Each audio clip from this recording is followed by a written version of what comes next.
Welcome to the Ask Ezra podcast. Real people with intimacy challenges and real intimacy coaching. I'm Sir Ezra Algos, intimacy coach at askezra.info. If this is your first episode, you might be asking yourself, what is intimacy coaching? One definition is that an intimacy coach helps people feel safer, closer, and more connected to their lovers, friends, and even themselves. It is my goal to help people become closer to the people that they care about. So join me for this session already in progress. I've never had anything with any of my partners to be able to tell me like, hey, we've had an argument, that's it, we're done. Yeah. You know?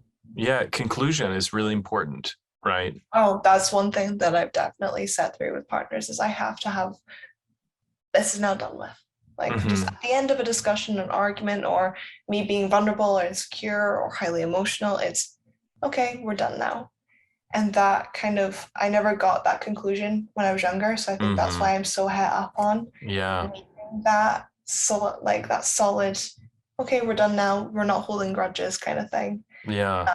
So that communication is vital for me. Well, and you do like power exchange relationships, right? Yes. Yeah. So what's really wonderful about those is we can build in protocols. Mm-hmm. So you can share with your partner and say, hey, like it's really important for me to have a sense of conclusion at the end of a conflict. And this is how we can do it. Right. Yeah. So even if you're on the bottom of that power exchange relationship, you can still dictate a protocol, right? Like maybe you guys write the challenge you had on a piece of paper and then burn it, you know, and it's a ritual, right? So that's we talk about protocols and rituals. I like that. Yeah, and they should serve you. You know, they should serve you and not at the expense of your partner. But you know, ideally they serve both you and your partner.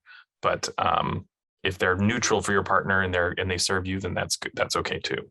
Yeah. Right. Like they could be like, I don't care, we're fine, and but you need it, and so it should be important to them. Yeah, that's one thing I'm very grateful for. They've all, like both my partners have been very, very accommodating to what I need as well. And I think it's because we have that equal back and forth kind of, you help me, I help you, but at the expense of it doesn't hurt the other partner or anything like that. We do what we can do, we offer when we can. And I think that's really beautiful. Yeah. It's also can be about being really clear about your needs, right? Because sometimes our body is telling us something that our mind can't accept. Yeah. Right. And so, for example, I have to come back to my example when my partner would spend an overnight with another partner. It became clear to me that it was really important for me to know when to expect them again. Yeah. Right. It didn't work for me to be like, oh, I guess I'll see you tomorrow sometime. You know? Yeah, I'm the same as you, actually. I need to know roughly what time they're planning. I can get like a 2-hour window. That's fine. But I get really bad paralysis. Like if I don't know when they're coming back, which is detrimental to my work and like what I can do during my day. But if I get cool, I'm leaving now, I'll see you between 2 and 4 tomorrow. That's the plan for getting back. I'm like, cool, that's great. And as long as I get a good night as well, text. I can ignore it the whole time. That's fine. I can deal with that. But if I don't get a good night, I feel really rejected and really forgotten about. And that's something I have expressed and been consistently given, which is really comforting for me. Great. It's really affirming, and that really adds in that solidity of that I'm secure. And that's been really, really useful for me, especially with my partner being away so much more now. And experiencing that. Well, and I feel like you're doing a really good job of owning it, but I just for the audience and everybody, I want to reiterate like how valuable it is to really own your needs and to say, and you not project them, not, you know, you're not saying, hey, if you don't let me know when you're going to be home, you're a bad person. Like that's not what's happening. What's happening is that you've got needs, and what you need is X, Y, Z, right? Yeah. And that is really just, this is what you need. And so and that is being vulnerable, and that is being honest, and that is being clear, right? Those are three very, very good things in a relationship. Be clear and honest about what you need. Yeah, and I think the projection point is a really good thing to like emphasize on that as well. I typically, not so much at the moment, but I used to project a lot of my fears onto partners, and being able to like, even when you're expressing them to people and say, hey, this is an insecurity of mine, it comes from this, and I don't see you as this person, but it's a fear that I have, and this is how, if you want to, you can help. And I think that's been really useful to be able to explicitly state that to people and be like, hey, I feel like you're going to leave me. I could really use some verbal confirmation that I am special and that I am individual, and our relationship serves you a purpose that nothing else does. And that kind of makes me feel like an important person to them, because I am. And I am an individual, and I am someone that's completely different to anyone else. And it's nice to have that that affirmation about it. And so that's something I've been actively saying more as well now to partners is, hey, can you tell me why I'm special? Like, I just need it right now. If you don't have the space for it, it's cool. But if you could do it at some point, that would be great. Yeah. And I think it can feel like that's like an egotistical thing to do, or like, but it's not. It's this is what I need right now. It's not that you're fishing for compliments every day of every minute of every day, right? What you're doing is saying, hey, like, I'm feeling really vulnerable, and this is what I need to feel a little safer, right? Yeah, exactly. And it's not about, you don't compliment me enough. It's not, we're not attacking the person. The other thing I would say is be strict so you can be generous, right? I mean, I'm consistently on the dominant side of the power exchange. And so I'm setting a lot of rules, and it's important for me to be strict at the beginning so that I can be generous along the way, as opposed to being like too generous to start with and then being strict, right? Yeah. So I don't want to say like, I need you to come home tomorrow, anytime's fine, right? That doesn't work for me, because now I'm going to be upset and be like, it's noon, when are you coming home? I don't know. Yeah. Right. So instead I'll say like, I need you home at 4 p.m. If you want to come home earlier, you can. Yeah. Right. And so that gives them freedom. I'm strict, like 4 p.m. period, you're home. Right. But after an overnight, 4 p.m. is quite late. Right. So instead of saying like, hey, I need you home at 10, and then they need to say, hey, I can't get there that early. So, you can set up boundaries that are quite strict in their predictability, but also then there's wiggle room within that. Hey everybody, it's Ezra, and wow, isn't that exciting? Wouldn't you like to be the next guest on our show? Well, you can. Just email askezra8@gmail.com. And hey, if being on the show is too much and you'd just like to get some private intimacy coaching, that's available too. Now back to our show. Like with the last one that we talked about, like my issue with instigation and stuff like that, it's really difficult for me to know what's okay with people. But sitting down and having that vetting process and that negotiation of passive and active consent and those boundaries being set is really useful for me to then go, okay, cool, this person wants this, this, this, and this with me. But these things that I've listed, I can do whenever I want until they say no, because that's actively like passive consent has been given for that. But these, this, and this, I need to ask beforehand, and that's okay. And it just makes my brain a lot happier. Yeah, you had an interesting term I hadn't heard before. I think of it as like blanket consent, like I could touch your butt at any time, right? You had a different, I can't remember, free use policy. That's right. Yeah, that sounds like a trade agreement. Yeah, we basically have negotiated levels of like, because we're in a 24/7 dynamic and they live with me, they're my nesting partner. We agreed upon what's very okay with just walking up and what you want to, and just buggering off afterwards if we so wish. These kind of things are consented to ahead of time until we decide to go, you know what, I'm not okay with that right now. A really good example of like the flexibility with that is When I'm a little bit more hormonal, I can't take pain very easily. So I'll give them a heads up a few days beforehand and be like, look, this week, random spanks, random towel flicks, anything like that, that's not okay this week. You need to ask me beforehand. And bless her, she's been incredible with it. If I give her the look as well, there's this one, like the day before when I've not quite clocked on to myself anyway, it's like, I'm not okay with that. And that's when the asking comes into play until we've moved forward and I'm past that stage. And then it becomes passive consent again. Yeah, absolutely. And I think it's really important to state overtly that blanket consent, or as you call it, a free use policy, does not remove your ability to object. Like you can still say no. You still have all the agency in the world. Yeah. No, this is less for you and more for somebody who might be hearing this for the first time. Culturally, we're not entirely on board with the active consent, right? I think within the BDSM community, we're entirely within active consent. Oh yeah. But the general public or the swinger community often can sort of still be stuck in passive consent, like all the time. And so I think it's valuable to, when we are in this culture of active consent, understand when passive consent is appropriate and also what are the limitations. Like, I think there's a lot of people who say, well, we said we could, they could fuck me anytime.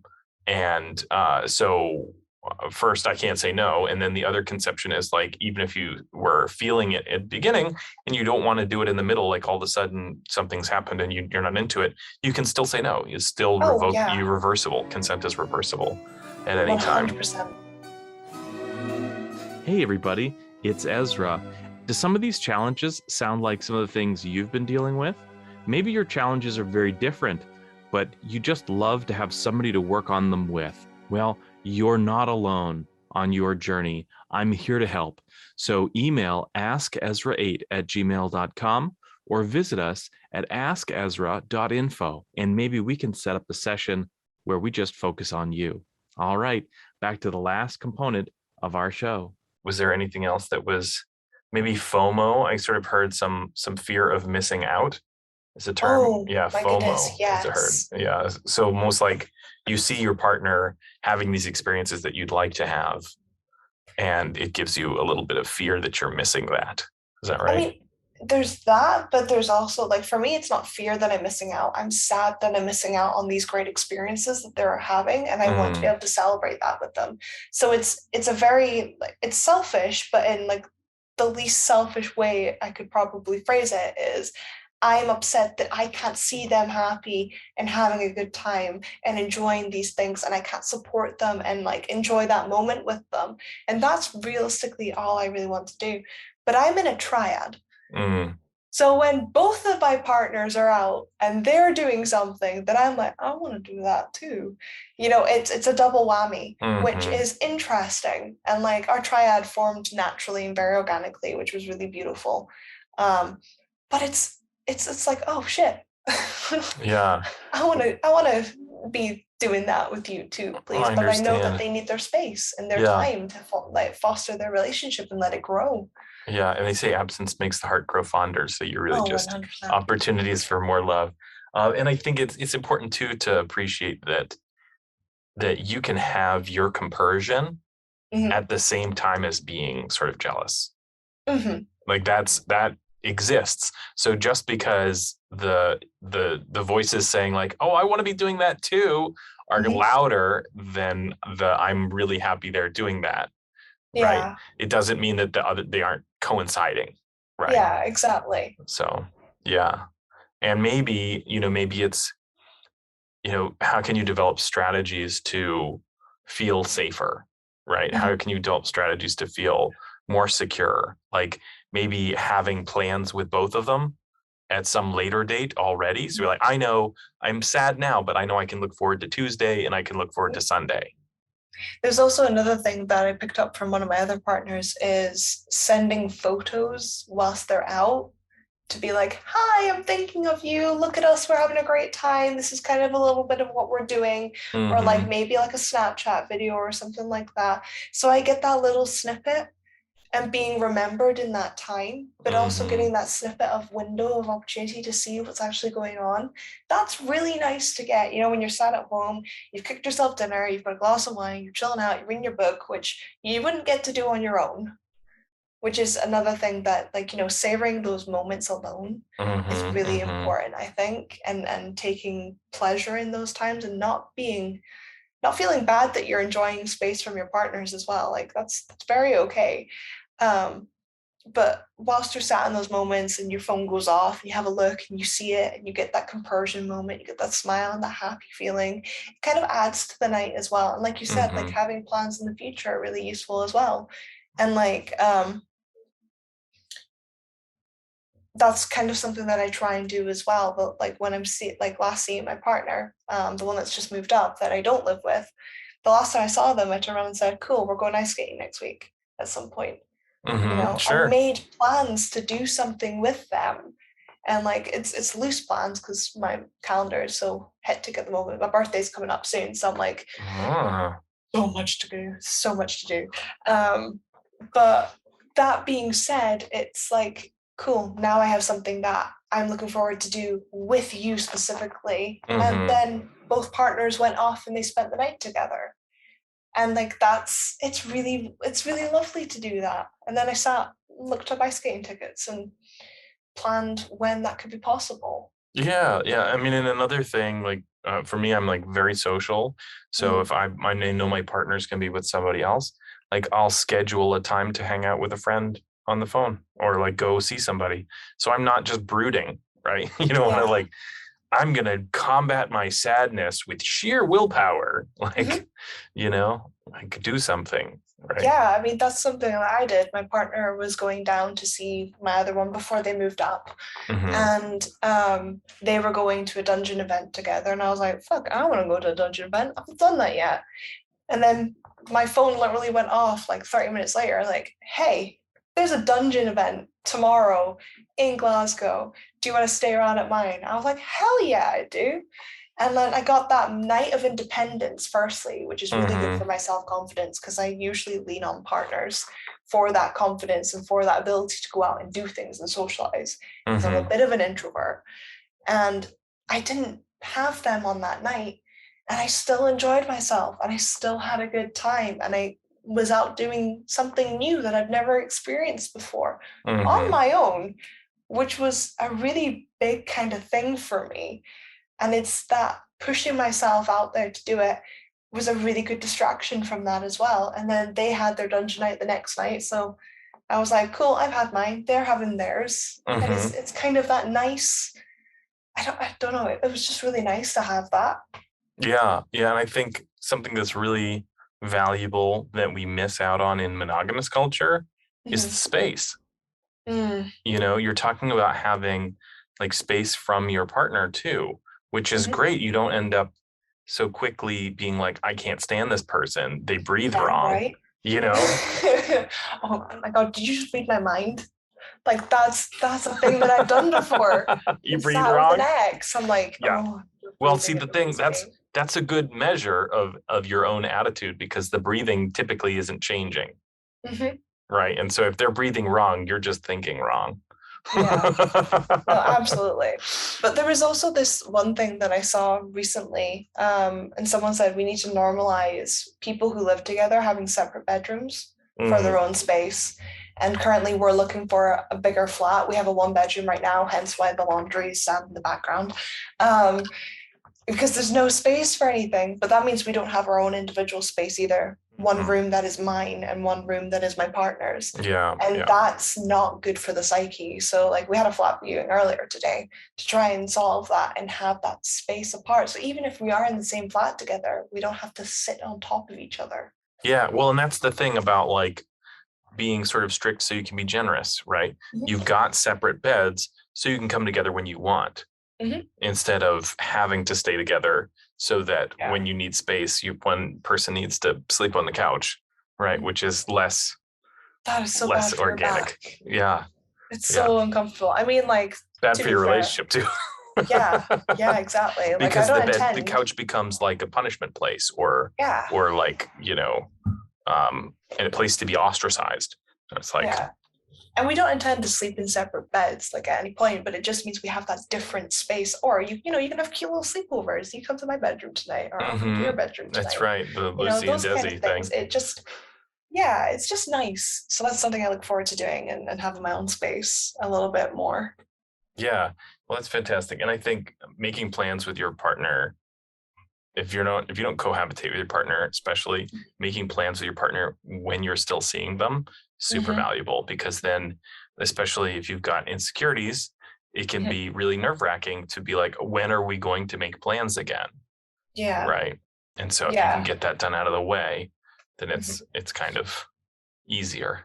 Yeah. I've also gotten into the habit recently, and one of the people that I'm seeing, they commented on my worded choice that they really like. They like the fact that I say something is rather wonderful. They like the kind of whimsical aspect that comes out. But I also said before they left, I really enjoy you. And they were like, that is like the sweetest thing ever, because it's a very direct thing. It's like you're enjoying someone, but you're enjoying them. It's not the time with them. I enjoy you. And that's something that I picked up from you saying, be more forward. So again, thank you for that, because that one, I think, hitting the right spot, which I like doing now. Good. And, a double bonus is that when you're vulnerable, you encourage other people to be vulnerable.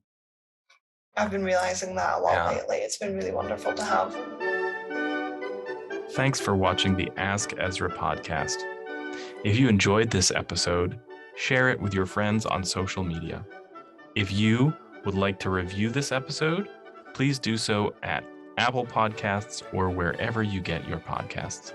If you'd like to support the episode, go to patreon.com/askezra. And you can sign up for our mailing list at askezra8@gmail.com. Lastly, if you'd like to find out if intimacy coaching is right for you, visit askezra.info. Thanks for watching, and don't forget to tune in next time.